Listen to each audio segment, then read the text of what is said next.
Mioma, mioma kistoma davolanadi-yu. Mioma davolanadigan xastalik, kista ham davolanadigan xastalik. Nimaga ajrashtirar ekanlar sizni? Qaynanangiz aqlli ayol edilar-yu, hamma narsani tushunadigan. Trubkani bering, o'zlariga tushuntirib boraman. Hozir mioma ham, kistoma ham hammasi davolanyapti. Shahnoza Fayzullayevna, keling ko'rsatuvni boshlaymiz. Nima bo'lyapti o'zi? Aynan mana shu masala bo'yicha kista miomali ayolni qaynanalari ajrashtirib, "Sen tug'maysan" deb turyaptilar. Bunaqa muammolar hozir juda ko'p bo'lyapti. Keling, bugun ko'rsatuvimizni kista va miomalarga bag'ishlaymiz. Allo doktor efirda. Assalomu alaykum. Yuring boshlaymiz. Ma'lumotlarni hozir bilib olasiz. Allo doktor efirda va bugun bir qancha savollarga javob olish imkoniyatiga ega bo'lamiz. O'zi odatda qiz farzand katta qilayotganimizda ko'p olimlar aytishadi, ko'p bilimdon insonlar aytishadi, ilmli insonlar aytishadiki, qiz bolaga investitsiya qilish kerak deyshadi. Ya'ni qaysi mablag'ingizni tiksangiz, nafaqat qiz bolaga, umuman farzandga kelajakda, ayniqsa qiz bolaga ko'proq e'tibor beriladiki, kelajakda o'sha bir xonadonni bekasi bo'ladi, bir xonadonni farzandni ko'paytiruvchi insoni bo'ladi va undan tashqari o'sha xonadonni bir farzandlarni onasi, yuzi bo'ladi. Hozirgi paytda juda bir katta muammoga duch kelyapmizda. Bu muammo desak bo'ladi, sababiki yosh qizlarda kista muammosi, mioma muammolari juda ham kuchayyapti. Bu endi ichki kasallik hisoblanadi. Bir tashqi tomondan bir belgisini ham bermaydi. Yo, men noto'g'ri gapiryapmanmi Shahnoza Fayzullayevna? Men bejiz aytmayman. Mana sizlar bu yerda bu ko'rsatuvni olib borish jarayonida shunchalik tibbiy savodxonliklar balandki, aynan eng dolzarb muammolarni olib chiqayapsizlar. Chunki mioma gapini kim eshitsa, rak bo'lib qopti. Ertaga bu ayol tug'maydi. Kistasi bor ekan, bu bekor kista bo'lmagan. Ana yomon sifat kasalliklardan keyin kista boshlanganda bu qizga, bu qizaloqqa, bu ayolga boshqa ko'z bilan qarashadi. Bu agarda bundoq aytsak, bu og'ir kasallik emas. Katta miomali ayollar farzand dunyoga keltirdi. Mioma bu aytamiz-ku, yomon sifat o'simta bor va gormonga bog'langan o'simtalar bor. Bu aynan gormonlarga, ayol gormoniga bog'langan o'simta hisoblanadi. Uni o'sha onkologiyaga aylanish foizi juda past va miomalar hozirgi paytda juda ham yaxshi davolanib kelayotgan xastaliklar, o'rtoqlar. Hattoki operatsionniy jarrohlik stolga yotqizmasdan miomani dorilar bilan so'rdirib tashlayapmiz. Mioma deganda sizlar to'g'ri tushuninglar. Bu kichkinagina mana o'simtachi. Men hattoki o'zimni yaxshi ko'rgan maketim bilan keldim. Ayollar sizlar tushunishinglar uchun va erkaklar albatta va qaynonalar. Alohida e'tiborga juda ko'p qaynonalar hafsirab qolishadi. Mavzu hozirda siz buni tushuntiravering. Bizda shunaqa bir savollar bor. Sekin aytasizmi? Qaynonalar kelib, kelinim mioma bo'lib qopti, siz hozir tug'maysan devorsiz, men keyin chiqib ajrashtirib yuboraman deyshadi. Bo'lganmi? Xonamga birinchi kirishadi. Kelinimda mioma bor, endi olib keldim, o'g'limni qo'yniga qarab, lekin hozir siz mioma tug'maysan devorasiz, menda kelin tayyor deyshadi. Demak, diqqat qaynonalar, siz uchun juda ham yaxshi ma'lumot. Keliningizni nima desa bo'ladi? Asossiz haydamang, chunki har bir narsani davosi bor. Davosi o'ylab topilyapti. Bu asos bo'la olmaydi. Yaxshi ko'rgan insoni bilan turmush quradida, ozgina bir kista yoki mioma yoki ozgina farzand bo'lish kechiksa, tezda ketiga tepishga harakat qilasiz. Bunday qilmang, iltimos. Mana miomalarning turi, uni ustida joylashgani subsiroz umuman xalaqit qilmaydi. Og'ritmaydi ham. Hajmiga qarab, xuddi mana kartochkani ustida bir o'simtachasi bo'ladi-yu, eslanglar, u hech faqatgina formasini o'zgartiradi. Mana bachadonning mushakli zonasida joylashganlari bor. Aytaylik, bu mushakli zonasida turganlari klassifikatsiyamizga asosan tug'ish faoliyatiga nojo'ya ta'sir ko'rsatmaydi. O'smaydi ham. Agarda ayolda to'g'ri o'sha vitamin, mineral, qon tahlillari, immun tizimlari sog'lom bo'lsa, lekin hamma narsa kuzatuvni talab qiladi. Doim ayolga aytamiz, siz faqat o'zingiga kelib turing, biz uni o'lchab turaylik, faqatgina o'zingizni kuzatib turing. Abot ichida aynan formasini, ichidagi strukturasini, shilliq qavatini deformatsiya qiluvchilar, ular qisqarishga yo'l bermaydi va ayol qon ketishdan kasallanadilar. Ularda anemiya xastaligi paydo bo'ladi va bunaqa ayollarimizga davolashni tavsiya beramiz. Tasavvur qilinglar, bunaqa ayollarni ham bachadonni olib tashlamaymiz. Bizda hozir gistrorizektoskopiya yo'llari 4 millimetrli kichkina kamera kiradi. Kamerani yonida diagnostik uslub qiladigan biopsiya kichkina millimetrli qaychichalar. Kirganimizda ayol biza bilan birga tomosha qilib yotilarlar HD ekranda. Har 1 millimetrni ko'ramiz, gistologiyaga topshiramiz. Gistologlar bizani mamnun qiladi. Qo'rqmanglar. Bu mioma yomon sifat emas. Bu bilan shug'ullansanglar, ayolni kelgusida tug'ruq faoliyatini ham amalga oshirsa bo'ladi. Shahnuz Fayzullayevna savol bor-da. Ana bugungi mavzuyimizni Dilu o'sha miomalardan boshladik. Odatda qatdan bu paydo bo'ladi. Masalan, sababi bormi buni? Hozir gormonlar buzilishi ham dedingiz-da orada. Yo joydan tug'ilganida birga mioma bilan tug'ilmaydi-yu.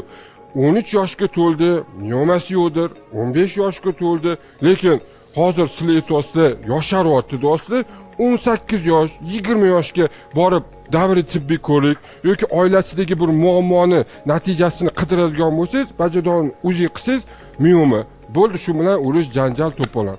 No, qatnaq qilib yo'q joydan paydo bo'lib qoladi. Sabablar bormi yoki yo'qmi buni? Organizmda, o'zi umuman sog'lom odam organizmida apoptoz degan jarayon kechadi. Ya'ni o'sha organizmda paydo bo'ladigan har xil patologicheskiy hujayralar, o'sadigan hujayralarni yo'qotib turish jarayoni bo'ladi. Hamma organizmda bor bu narsa.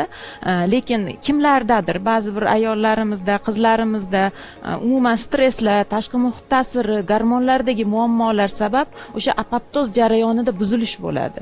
Bu jarayonda buzilish bo'lsa, o'sha o'sayotgan hammada ham bo'lishi mumkin u kletkalar, lekin apoptoz jarayonida organizm buni yo'qotib turadi. Kimlardadir o'sha apoptoz jarayoni buzilgani hisobiga o'sha miomalar yoki bo'lmasa boshqa xil o'simtalar, umuman aynan matkada bo'lish shart emas, tuxumdonlardagi o'simtalar ham yoki bo'lmasa boshqa a'zolardagi o'simtalar ham shu sababli kelib chiqishi mumkin. Ya'ni organizmni disbalansidan yuzaga keladigan holat. Yana gapingizga qo'shimcha qilib aytmoqchiman, bu mioma degani bunaqa deb olsak bo'ladi, hol. Men patsientlarimga aytaman-da, sizni bachadoningizda mioma bu sifat yomon sifatli o'sma emas. Bu sizni bachadoningizda hol bor degani. Shunaqa tasavvur qiling va sizni bu bezovta qilmasa, buni davolashga umuman ko'rsatma yo'q. Qachon bezovta qilganda davolaymiz. Ya'ni hol bo'lganda, masalan, ko'z ustida bo'lsa yoki bo'lmasa bir husnni buzib tursagina davolashga pokazaniya bo'ladi. Miomalarimiz o'sha tug'ruq jarayoniga ta'sir qiladigan bo'lsa, homilador bo'lmasa, bepushtlikka olib kelsa yoki bo'lmasa qon ketib yursa ayollarimizda yoki bo'lmasa o'sha kuchli og'riqlar beradigan bo'lsa, o'shanaqa holatlardagina davolashni tavsiya qilamiz. Bu kasallik ko'pincha o'sha eridan xafa bo'lib qoladigan ayollarda paydo bo'ladi deyshadi. Hozir mana Aziz akani bir savollarga qo'shimcha savolda Aziz akimda qog'ozga uradilar. Men bir chiroyli o'radilar. Men qo'shimcha savol berdim. Tarbiyasi baland boshlovchisilar bizani tilda gapirganda savol bo'ladiki, turmush o'rtog'i bilan aloqa qilmayotgan ayolda yoki uzoq payt turmush o'rtoqlari safarlarga ketib, yillar davomida aloqa qilmayotganligi uchun shu holat rivojlanadimi degan erkaklarimizni, ayrim ayollarimizni boshida shunaqa fikr yuradi. Lekin bu savolga men shundoq kontr savol bermoqchiman. Turmush qurgan, har doim regular o'sha tartibli ravishda jinsiy aloqada yurgan ayollarda mioma uchramaydimi? Uchraydi ularda ham. Ularda ko'paymaydimi? Ko'payadi. Demak, bu teoriyani asosi bor. Juda ham o'sha tegida asos bo'lmasa aytiladi-yu, tutun chiqmaydi. Asos nimada? Estrogen, ayoliy gormonlar baland bo'lsa, boshidan baland, aytaylik, qizaloqimiz 14 yoshlarda boshlandi hayzlari. Mana gormon ko'p, shunaqa chiroyli qizaloq durkin. Ko'krak bezlari rivojlangan, ana figura qumsoat, bo'ylari o'sib ketyapti. O'ziga husn qo'shadi, uni hech kim 15 yashar qiz demaydi. 18 yashar. O'sha uyga sovchilar qatnay yuradi. Estrogen ko'p. Go'zallik, ayollik gormoni ko'p. Shuning uchun ko'krak rivojlangan, anu razmerlarga haqida gapirmaymiz, hech kimga hozir g'ulg'ula kirg'azmaymiz miyasiga. Lekin aynan shunaqa qizlarimizda estrogen ko'p bo'lganligi uchun ular o'qizadi. Yoki ko'krak beziga o'qizadi, yoki bachadonga. Nima uchun? Ko'p estrogen ham yomon. kam estrogen ham yomon, normada bo'lishi kerak. Lekin aloqa qilmayotgan ayol o'zini estrogenini vibrasini qatga bag'ishlaydi. Ichida ko'payib ketadi u. U ham yoki ko'krakka qarab o'qizadi, yoki bachadonga qarab o'qizib o'simtalar paydo bo'ladi. Demak, bu organizmni signali, ha? Bir patogenetik o'shani asosiga sabab bo'luvchi faktor. Lekin hozir mana telefon qo'ng'irog'idan keyin menda ham savol tug'ilyapti, xalq vakili sifatida. Alo, doktor eshitadi, assalomu alaykum. Labbay. Assalomu alaykum. Va alaykum assalom. Mani ismim Nazira. Turmush qurganimga 7 yil bo'ldi. Ikkita farzandim bor. Mani savolim Shahnoz opaga edi. Mana hozir ko'rsatuvlarni ko'ryapman. Juda chiroyli gaplar bo'lyapti. Men savolim, meni qaynagachim ginekologda menga aytadi, kenayi sizda o'sha jenskiy kasalga moyillik bor, sizda mioma bo'lishi mumkin, tekshirtirib turing bir yilda bir marta deydi-da. Sababini so'rasam aytadi, siz ko'p depressiyada yurasiz, akam bilan ko'p urushasiz deydi-da. Endi bo'lib turadi, hamma oilada bo'lib turadi-yu. Tekshirtirib turishingiz kerak, siz ko'p xafa yurasiz deyishadi-da. Keyin mana otam ham bizni tashlab ketganda yoshligimizda shunga ota mehrini ko'rmay o'sdi endi baribir shuni rostmi shu gap? Bizdaqa ayollarda shunday kasalliklar rivojlanishi mumkinmi? Shu haqida bir savol bermoqchi edim. Javob uchun oldindan rahmat. Rahmat, shu mavzularni ko'targaningizga rahmat, xalqqa foydali bo'lyapti. Rahmat. Rahmat, albatta javob beramiz. Juda yaxshi savol bo'ldi va Naziraxonga kattakon rahmat. Depressiyali ayol immuniteti tushadi. Hamma kasallikka chalinuvchan bo'lib qoladi. Immun tizim bizani sog'lom organizmimiz sistemani ishlashi asosi.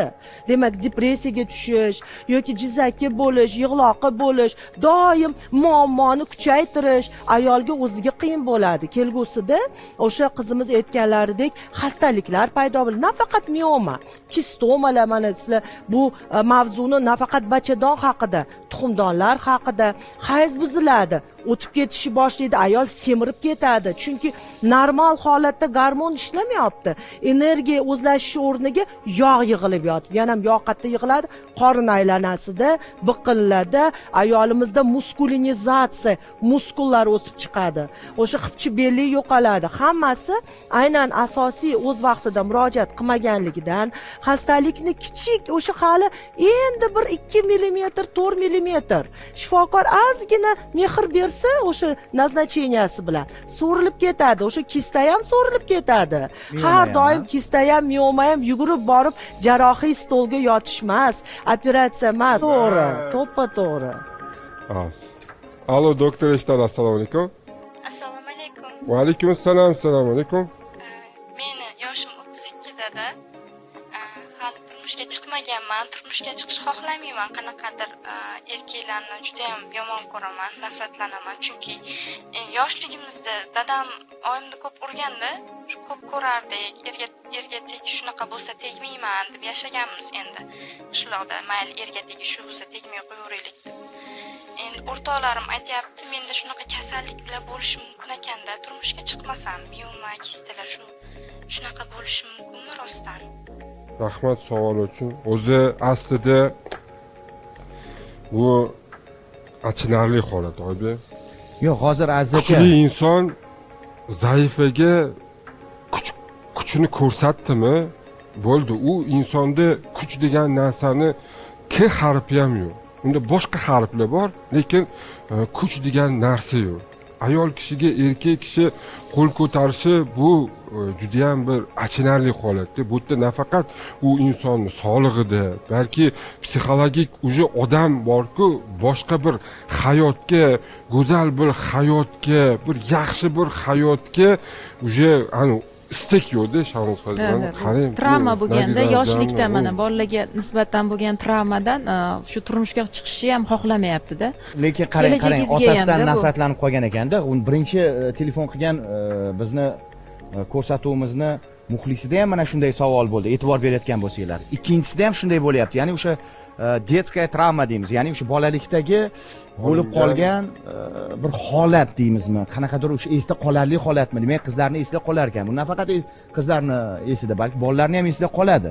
O'sha ota-onani ikki o'rtada qilayotgan janjalini farzand kuzatsa, bo'ldi, u katta bo'lgandan keyin bu travmalar, ya'ni bu jarohatlar o'z natijasini bera boshlaydi. Lekin siz hozir o'ylanib qoldingiz. Nimaga o'ylanib qoldingiz? Shu qiziq menga. Bir so'kin demoqchi edim. Yo'q, men shu narsani hozir aksini aytib bermoqchiman. O'zimning tajribam juda ko'p hayotda men juda ko'p oilalar bilan suhbatlashganman, lekin bir ayolni hozir ular farzandli bo'ldilar va juda baxtli ayollar. Ular birinchi marotaba menga kelganlarida menda hammasi normadami deb kirib keldilar. Ular oilada bu travmalarni ko'rganlari uchun bu narsa ularga kuch bergan, sport bilan shug'ullanishlariga. Men erkakdan ham kuchli bo'laman deganlar. Tasavvur qilinglar, bo'ylari 1.83, 1.83. Ular aytayotdilarki, shunaqa rastяшкаlar qilardim. Balki meni ko'rayotgandirlar, va ayol Shahnozova deyaptilar. Shunaqa rastяшкаlar qilardim. Даже bir xil payt men boshqa joylarim rastяшка qilib tashamadimmi deb qo'rqardim. Shuning uchun menga kelganlar qiz bola bo'lib. Aytayotdilar, endi men kuchliman. Endi men o'zimga tanladim, turmush o'rtoq, ana o'zlari tanlaganlar.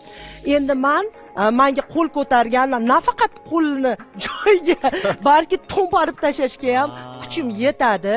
Bu menda kuchli motivatsiya bo'ldi. Men u ayolni kresloda ko'rib, sizda hammasi joyida, hech qanaqa rastяшка sizga muammo qilmagan, velo trenajyorlarda ham shug'ullanganlar. Endi shunaqa figura, u figurani albatta homiladorlik o'zgartiradi, lekin men aytmoqman, qizlar, sizlar kuchli bo'linglar. Sizlar o'zingizlarda shunaqa kuch topinglarki, ma'naviy, jismoniy rivojlangan bo'linglar. Hech kimdan kam bo'lmanglar. Sizlar o'sha adajoninglarga isbotlab beringlar. Kuch bu eng asosiy kuch emas, adolatda kuch. Sizlarni fikringlar, zikringlar o'zinglarni rivojlantirishda bo'lsin, bu travma esinglardan chiqib ketadi. Agar uyda o'tirib, bu muammoni agar chuqurlashtirib o'tirsanglar, hech qachon keyingi qadamga o'tmaysizlar. Shunaqa motivatsiya topinglarki, men odamga isbotlayman, shunaqa farzand bo'laman. Meni oldimda uyalib qoladilar, onamga qo'l ko'targanlari uchun. Meni oldimda aytadilar, "Sen shuni ko'zing bilan ko'ruvding, shunaqa kuchli qiz bo'lib katta bo'lding, uzr" deydilar. Shuni qilib beringlar, qizlar, o'zingizlarda hayotga undan ham ko'proq hayot uchun muhabbat topinglar. Lekin ayollar nomidan gapiryaptilar. Hozir savoldan chetlashib ketdik-da. Umuman mana shu 30 ga chiqadi, 33 ga chiqadi, ana 38 ga chiqadi, ana 40 ga chiqadi. Qancha kechiksa turmush, miyoma kistalar ko'payadimi, ko'paymaydimi? Sizni savolingizni boshqacha ko'rib chiqaylik. Nima uchun 40 yashar ayolda ko'proq miomalar paydo bo'lyapti? Turmushga chiqmagan ayolda ko'proq miomalar ta'kidlanyapti degan savol bilan bezovtalanyapmiz. Demak, buni sababi shu o'z vaqtida turmushini qurmaganmikin degan savol. Agarda ayol 21 yoshdan 28 yoshgacha bo'lgan masofada turmush qursalar, ular har 1,5-2-3 yilda intergenetik interval bilan tug'ruq amalga oshiradilar. Tug'ruq jarayonida homila paytida estrogenlar o'z faoliyatini to'xtatadi va ayol 9 oy homila davrida dam oladilar, doimiy estrogenlar ta'siridan, va 6 oy emiziklik davrida dam oladilar. O'shaning uchun udumlarimiz ayollar o'z vaqtida tug'ishini tavsiya berishgan. Chunki organizm o'sha 9 oy, 6 oy davomida dam olib, o'sha estrogenlarga retseptivnostini sal pasaytirib, yana ham estrogenlarni olgan vaqtida ikkinchi homila paydo bo'ladi. Tug'magan ayolda nima xos? Doim shu estrogenlar ta'sir qilaveradi. U dam olmadi-yu, u tug'madi-yu. Tushunyapsizlarmi? Demak, ular 40 yoshgacha doimiy estrogenlardan o'sha zarba olib kelganlar va organizm charchagan. Bachadon miomasini Oybek, endi buni Shohnaz Fazlillayev homiladorlikni srogiga qarab Albatta, o'lchashadi. Ya'ni miomamatga 1 haftalik, ikki 6 haftalik haftadan boshlaymiz mana biza. Ha. menga xos gap Ha, emas u mana Juda bularga to'g'ri aytdingiz Aziz Abduhakimovich, chunki miomalarni biz hafta bilan belgilaymiz, chunki ko'rik jarayonida biz двуручное исследование qilardik oldin. Hozir ultratovush tekshiruvida hattoki u qon aylanishi tepasida bormi, CDK, sentralniy dinamическое кровообращение qaysi darajada nechi millimetr tezlik bilan qon unga oziqa olib kelyapti. Tez o'sar miomami yoki umuman o'smaydigan bir necha vaqt davomida bir anaqada qotib qolgan miomami, uni ham aniqlash uchun imkon bor. 6 hafta, 7 hafta, 8 hafta, 9 12 haftalik miomani qizlajon bo'ldi, menga ginekologlar aytishdi-yu, davolamasa bo'lar ekan deyish noto'g'ri. Chunki 12 haftalik mioma bu 3-4 oyga ketayotgan homila. Bu уже yondosh organlarni ezadi. Ichoqni ezadi, siyish qopini ezadi. Ayolda o'sha peshob chiqazishda muammo, qon ketishlar, holsizlanishlar, anemiya belgilari, hushidan ketib qolishi mumkin bu ayol. Sizlar 12 haftagacha yetib bordinglarmi? 120 millimetrli mioma deyilyaptimi? Hurmatli qizlar, u harakatinglarni boshlanglar. Hozirgi paytda ayollar, hozirgi paytda hattoki katta miomalarni agar ayol man yo'q, yotmayman shu jarrohiga, qo'rqaman desa ham fuz metodikasi bor. Bu fokusirованная ультразвуковая abляtsiya. Nina bilan kiramiz, miomani negiziga, mana ninani mana shunday kirg'azamiz va biza ultratovush nurlarini yoqib, uni kuydiramiz. Tasavvur qilinglar, qandoq mana kuydirib chiqqaningizdan keyin burishib oladi-yu, u qisqarishni boshlaydi. Ayol 2 oydan keyin taklif qilamiz, mioma, ottakon bo'lgan mioma qisqardi, qon ketishlar to'xtadi, og'riqlar to'xtadi. Mana hattoki siz qo'rqoq bo'lib, kasallikni bekitib, xuddi strausga o'xshab boshingizni qumga bekitib o'tiribsizmi, yaqinlaringizga aytmasa bir gap bo'lar deb. Siz shu metodikaga boring. Bu mana hozirgi paytda klinikalar O'zbekistonda ta'minlangan fuz metodika. Ko'pgina mutaxassislar hali bu haqida bilishmaydi. Lekin buni aytib o'tishimiz kerak. Ko'p savollar. O'zi televizor ko'radigan kishi ayol kishilar ko'p. Assalomu alaykum. Mana hozir eshitib o'tiribman-da, ko'rib o'tiribman dasturiylarni. Shu faqat shu ayollar kasalligiga sababchi erkaklar deysizlar. O'zi hozirgi kunda bunda o'ylab qarasa ayollar hammasi erkatoy, bir g'alati bo'lib ketganda, nima deydi, hamma salgina narsa olib bermasa, u bu narsa qilmaydigan bo'lsa, uni olib berasiz, buni olib berasiz deb turib, tug'ishni ham bilmay qolgan, ochig'ini aytganda. Oldinga onaxonlarimiz bilsanglar, juda ham ko'plab farzandlari bo'lgan. Hozirgi ayollar bitta ikkita bilan cheklanib qoladi-da, atsa mazam yo'q, atsa unaqa bahonalar to'qib chiqarishadi. O'zi hozirgi zamonaviy hayotni holatimi bu yoki bo'lmasam ayollarni erkak bo'lib ketgandanmi? Mana shu narsani o'ylab turdim-da, aka. Hozir ayollar tomon bo'lib gaplashyapmiz, lekin o'qlar otilyapti. Televizor qarshisida turib bizga, "Ha, bu erkaklar o'tirib olib ayollar bilan maza qilib gaplashyapti. Aytishmaydimi? Ayol kishi bejizdan kalta yemaydi, balki tili yomondir, balki erkaligi bordir, balki boshqa narsasi bordir. Erkaligi haligi kiyim olib berib hozir aytayaptilar, kiyim olib bermasa bir erkalik qilib qo'yishadi." Bor bunaqa holatlar. Ko'p uchraydi, aziz aka. Ya qarang, Oybek noto'g'ri. Ayol kishi erkak bo'lishga loyiq inson. Bormi? Ayol kishi bormi? olib berishga loyiq inson. Yaxshi ham yoningizga to'g'ri. o'tirib, Men noto'g'ri Yo, savol birda emas. Yo, Oybek noto'g'ri tushungan. Siz tasavvur qiling, bitta Aziz dona aka. qizingizni Hozir hamma ayollar sizga qarshi chalishibdi, televizor qarshisida o'tirib, bilasizmi? Ya men savolga qarshiman. Shahnoza Fayzulloh bilan o'tirib, bormisiz aziz aka? Ya. Men Ayollar savolga bilan doktor ham bor qarshiman. ekan. Ya, men savolga qarshiman, Oybek. Qarshi. Men uchun bu savol emas. Yo'q. Men uchun ayol To'g'ri beryaptilar savolni. bo'lsin, Oldingi erkak ayol, bo'lsin. yo'q, mana qarang. Oldingi ayollar 12 ta tug'ishgan. Hech qanaqa muammosiz. 12 ta. Mana bor-ku qahramon onalar. 12 ta, 10 ta, 6 ta, 4 ta, eng kami 4 ta bo'lardi xonadon. Yoki meni gapimga qo'shilmaysizmi? Yo'q, qarang. Mana siz nechtasiz xonadon, nechtasizlar farzandlar? Ha, mana qarang. Mani bitta dona ko'zimni qorachig'i bor. Qizim mani bitta dona. tushunasizmi? man ayol kishiga bo'lgan pozitsiyam Oybek judayam bir boshqacha pozitsiya. Yumshoq. Bu ayol kishi erkak bo'lishga 100% loyiq. Ayol kishi xohlagancha yashashga loyiq. Ayol kishi kuchli bo'lish kerak, zaifa bo'lish kerak, go'zal ko'rinish kerak. 6 ta, 7 ta tug'ish ayol kishini sog'lig'iga zarar keltirmaydi deb o'ylayapsiz. Yo, endi Bizda hozir mana emas. gap yo'q.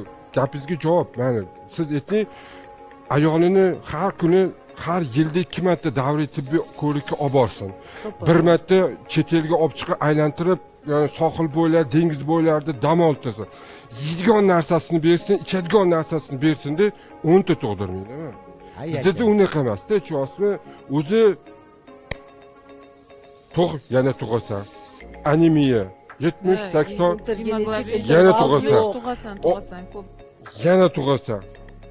Ora tug'ishda ham o'zining normativlari bor. Bolani orasidagi yoshga qarab borish. Hozirgilar 9 oy raznica. Son emas, sifat muhimda hozir. O'shani nazdidan kelib chiqqanman-da. Savol paydo bo'lyaptimi hozir? Yo'q, o'zi savol menda ko'p. Menda просто aktual bitta savol bor. Shahnoza Foyilman, Alizarjon, qaranglar. Judayam ko'p beriladi. Miyoma tema judayam ko'p ayollarga, masalan, vitaminlar miyomani o'stiradi degan bir mif bor. To'ppa-to'g'ri B vitaminlar guruhi ayniqsa. Men shu savolga oydinlik bir kiritib ketaylik. Nafaqat vitaminlar, balki mana qo'shimchalar bor-da, chiya yoki biror bir mana misol uchun. Vitaminlar deb. Endi vitaminlar deysiz-ku, mana misol tabobatda ishlatiladigan ko'p narsalar bor. Rastrovsha bor, mana misol uchun romashka bor. Oladigan bo'lsak, o'sha gvazika urug'i deymiz, kardamon deymiz. Ba'zi bir miyomasi bor ayollarga bu narsa mumkin emas deyshadi. Vitamindan tashqari demoqchiman. Shoshbek, vitaminlarni yopinglar temasini.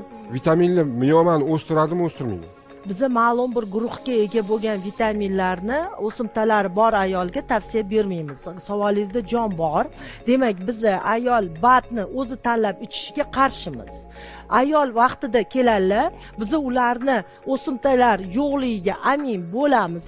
Undan keyin vitamin, yangi anaqa bat chiqdi, mani o'sha tashkilotni nimasi taklif qilishdi, rosa zo'r ozdirar ekan.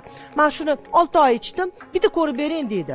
Uxlab turgan o'simtasi ko'krak bezida ham, bachadonda ham kattalashgan bo'ladi. Chunki oziqalanadi u narsa bilan. Lekin A guruhi vitaminlar aksincha biz uni tomchi sifatida beramiz. Ularni effekti bor. Nima uchun oldingi miomalarni davolash uchun biz minerallardan suyuqliklar etardik. Bir kun qizil lovlagini suyuqligi, bir kun kartoshkani suyuqligi. Oldin bu 30 yil endi men ish faoliyatimni boshlayotganda shunaqa tavsiyalarni berayotgan ginekologlar bilan yonma-yon o'tirganmiz. Lekin hozir farmatsevtik tanlovimiz juda zo'r va u tanlovda vitaminlar borligi, ma'lum bir guruhdagi vitaminlarni biz chiqazib tashlaymiz, ma'lum bir o'simtalarda, ma'lum bir guruhdagilarni qaytamga ko'paytiramiz. Aytamizki, bu yerda men shuni qo'shaman, sizda uni so'rilishini tekshiraman. Haligi aytgandek, estrogenni bosadigan o'simtalar bor. Ular bosilgan sari miyoma qisqaradi. Endi xulosa o'rnida ba'zi bir maslahatlarni bermasanglar bo'lmaydi. Balki maslahat ham bo'lar, balki nima desa bo'ladi, hozirgi turmush tarzida qilinayotgan noodatiy deymizmi, xatti-harakatlar, kerak emas harakatlar. Harakatlar ko'pincha xarajatlarga olib keladi. Chunki erkak kishiga yoqmaydi-da xarajatlar.